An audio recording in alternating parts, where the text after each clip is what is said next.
as you know, the National-led government was elected 5 years ago with a wide-ranging plan to lift New Zealand's economic performance so we could provide opportunities for New Zealanders to get ahead.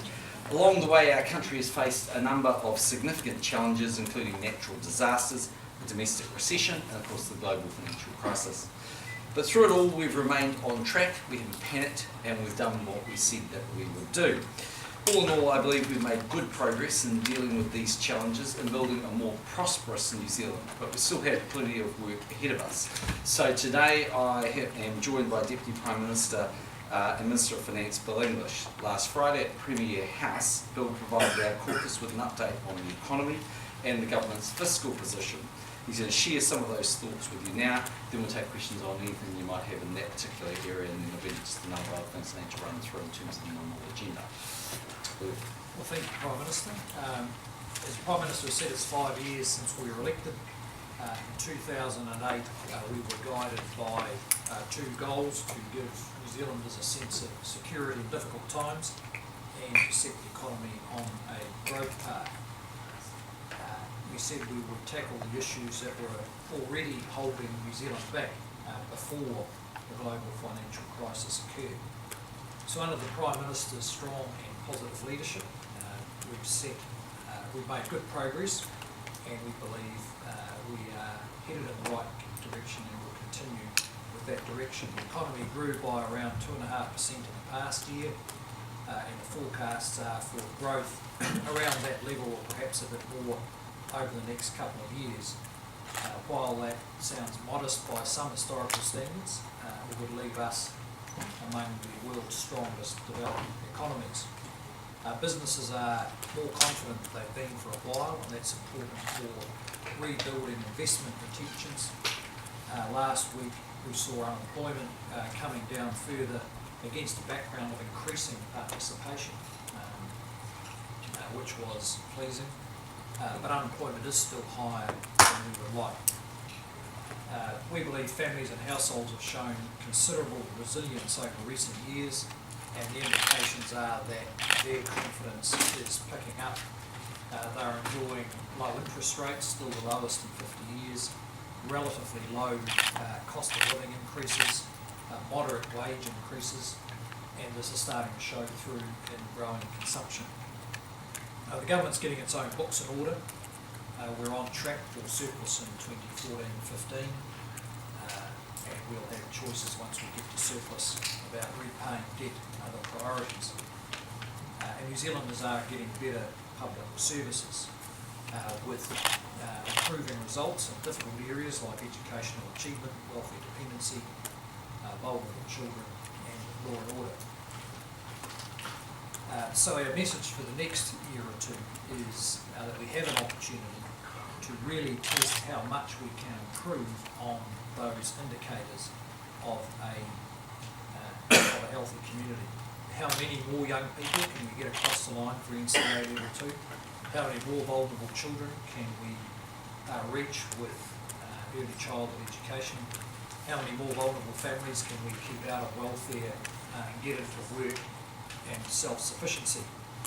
If we can answer that question with some real ambition, we can improve the government's fiscal outlook further, as well as improve our communities. So as we look ahead, we need to continue focusing on a strong and competitive economy. In 5 weeks' time, I'll deliver the half-year update. We're still finalising the forecasts, and we'll also at that time be setting out the budget policy statement. The update, I think, will reflect the fact that there's good momentum building in the economy, but there are going to be some challenges. Getting back to surplus remains a significant challenge. We've successfully managed our core fiscal position by focusing on the drivers of our expenditure and getting better results. So although the economy is improving and revenue is increasing, there are other significant influences on the government's books. For example, in the past 5 years, the government's balance sheet, that is what the taxpayer owns, has changed significantly. I'll just give you some indications of that. Net core Crown debt has climbed from 10 billion in 2008 to $60 billion this year, and at the last budget it was forecast to exceed $70 billion before it comes down. EQC's Natural Disaster Fund, which stood at $5.5 billion in 2008, has been cleaned out. On behalf of taxpayers, the government paid out $2 billion to finance company depositors at a net cost of $844 billion after recoveries, another $350 million for AMI insurance rescue package, and the big changes for government assets. ACC's investment fund has in the past 5 years increased from $9.6 billion to $24.6 billion, and the New Zealand Super Fund has increased from $14 billion to $23 billion.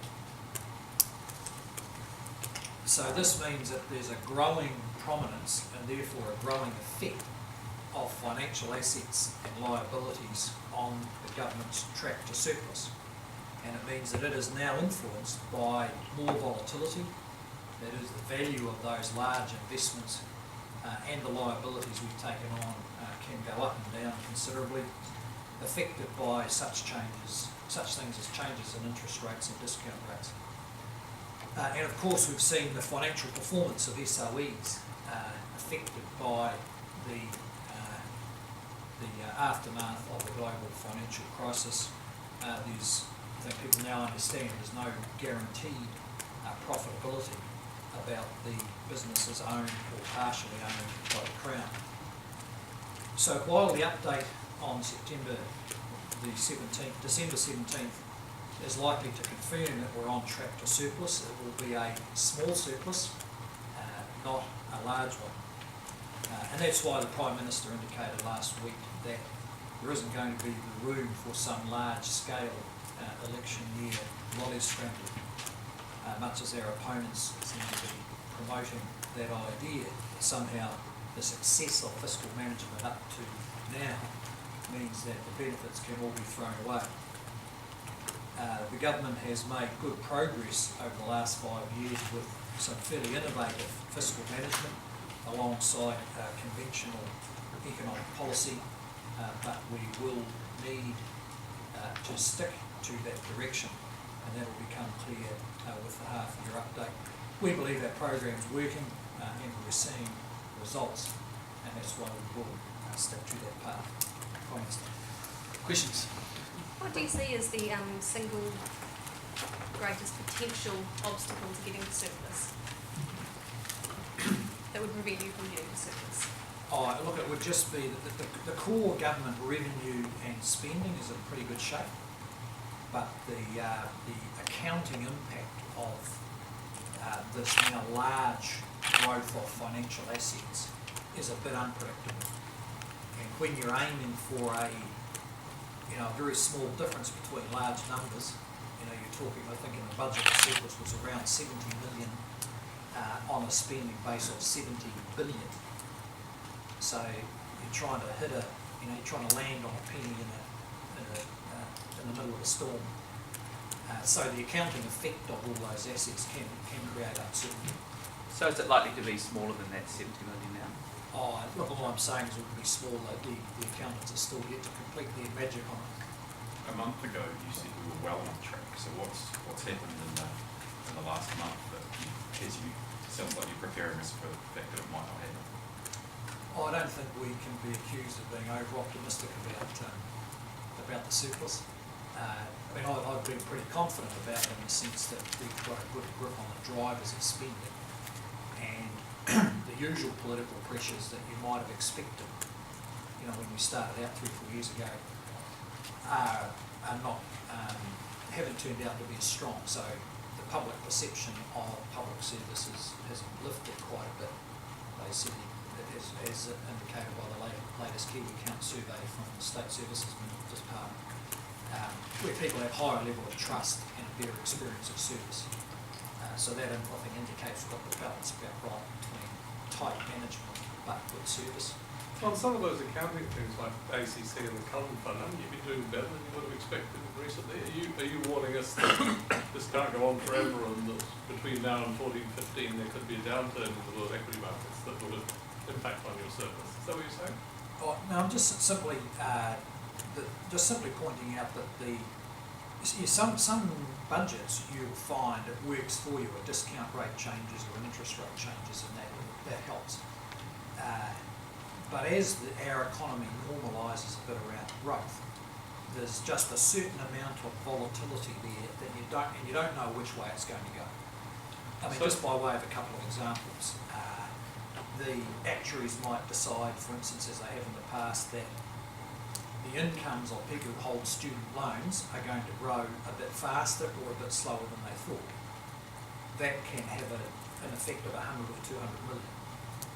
ACC or the super fund can change the mix of their fixed interest versus equities holdings, and when they do that, it changes the interest income recorded in the government accounts. I'm not expecting people to get excited about this stuff. What I'm saying is that the ownership of this wide range now of financial instruments through the investment funds and the big liabilities associated with the earthquake just make it a bit trickier. But So don't you given all target the OBIGL, which excludes those big gains and losses from those assets and liabilities? Well, as it happens, it excludes some of the gains and losses, but not all of them. And this is an art, not a science. The OBIGL was a sensible effort by Dr. Cohen to remove some of the volatility, but you can't get rid of all of it. I mean, on the total operating measure, we're in surplus now. By the measure that most other governments would use, we've got a surplus of 2 or 3 trillion now. So does all this argue for a change to the accounting treatment? I mean, do you need son of Overgard? Well, that's possible, and I'll keep an eye on the Dominion because no doubt a proposition will appear soon. So Minister, I mean, given all this volatility and all of that, do you ever regret having made such a big deal about setting this target?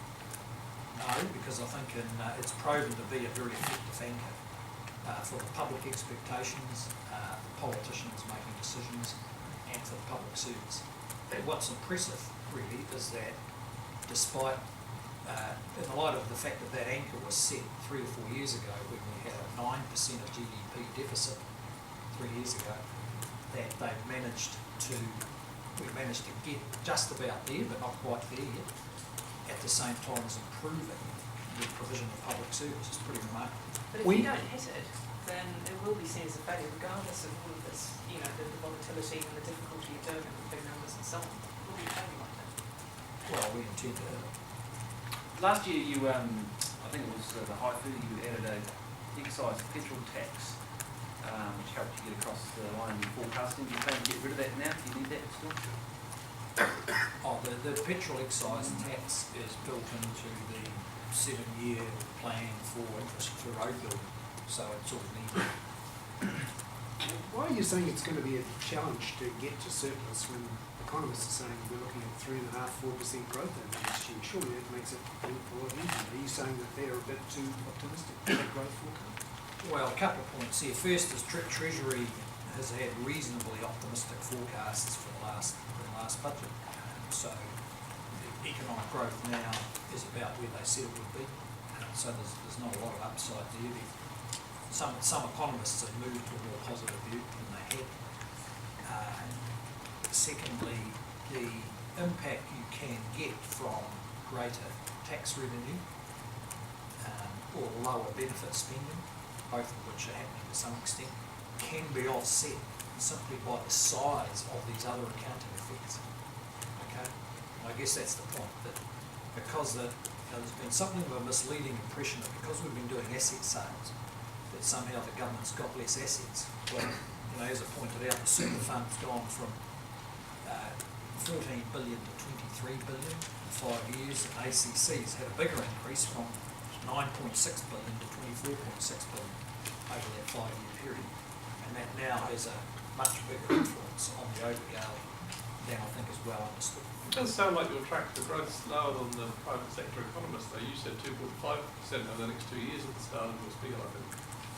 They're looking more at 3+. Are you saying Treasury is undershooting those forecasting? Oh, I haven't. I'll see their final forecast for the half-year update, and they may be up a bit. But we're not going to see significant windfall gains for the surplus over the next year or two out of that. There's not really any plausible growth track that generates, some unexpected multi-billion dollar surplus. So you telling us if it had not been for the improvement in investment position for ACC and the New Zealand Super Fund, you definitely wouldn't be making surplus in 14, 15? No, I'm just saying that the growth of that kind of asset makes the business of getting to surplus fairly tricky. Okay, so it's not as if the growth of them, the way our measures work, the growth in those investment funds has no impact on the overgo, but the way they change in value and makeup can have an impact. And because they're now so big, much bigger than the value of the SOEs, for instance, they can kick your surplus round. And the point there, I think, is that despite the fact that there's a bit of confidence about growth in the economy, people shouldn't be expecting some large unexpected surplus coming through. But at the moment, though, are they kicking your surplus around upwards? Well, there's a number of different influences there, but a number of them are negative. Have you decided conclusively whether you're going to revise the 5 to 7 billion target as part of the half-year update? It'll have to be revised we don't get to decide that. I mean, just the true and fair presentation of our accounts will require a revision. And the biggest single change is likely to be around solid energy. So bear in mind, when that target was set, solid energy was valued at well over 1.5–2 billion. At one stage it was valued over 3 billion. So that's certainly not shaped to be sold now. Its current value is probably closer to zero. So that'll be the single biggest difference. Not so much the fluctuation in values of the electricity companies, it's the absence of solid energy that makes the difference. So you'll miss 5. Well, we'll wait and see, but it does have to be re-estimated, and that'll be quite transparent. Does this mean that you're not on track to reduce the net debt to below 20% by that 2020? I think you'll have to wait and see. The debt picture is a bit different, but I wouldn't want to get into speculating about that until we've got it set down. Just bear in mind that last year we came in about 3 billion ahead on the deficit, so that means actually lower net debt. So we'll see how that pans out. I'm a bit more optimistic about that. Can you explain more specifically how the Cullen Fund and ACC Fund impact on surplus if they don't, if they're not in the overgo? Okay, well, there's a number of different ways, and I wouldn't want to pretend that this is comprehensive because I think we're still really getting a full understanding of it. But one of the most obvious ways is just the tax they pay. So, and that depends on how much of their growth in value is taxable versus how much isn't, and that can vary widely. Okay, but hard to predict. The second thing is that, and this might sound a bit odd, right? So, when they hold a fixed income security, the interest, like a bond, an Australian government bond or something, the interest on it is counted in our overgo, or counts towards our overgo. If they sell fixed interest securities and buy shares, then it reduces the interest income. So it's just an accounting effect, really. It doesn't change the value of the fund. It's not relevant to any specific decision that we make. Now that's just 2 examples, and there may well be others as we dig further into it. Again, the point is not so much the detail of it, it's that this misleading idea that the government owns some electricity companies and not much else simply isn't correct. We've got this large range of financial assets. They're all incorporated into the surplus track, and because they're now so much bigger than they used to be, they're having more impact, and it makes hitting surplus a bit more complex. Does this mean that going into the next election for the budget next year, you won't have much flexibility for any sort of pre-election promises or spending or tax cuts? Look, there won't be room for big lolly scrambles. I think that's pretty clear. I wouldn't want to prejudge the budget forecasts. Remember, there's 3 reports between now and the election: the half-year update, the budget, and having a pre-election update.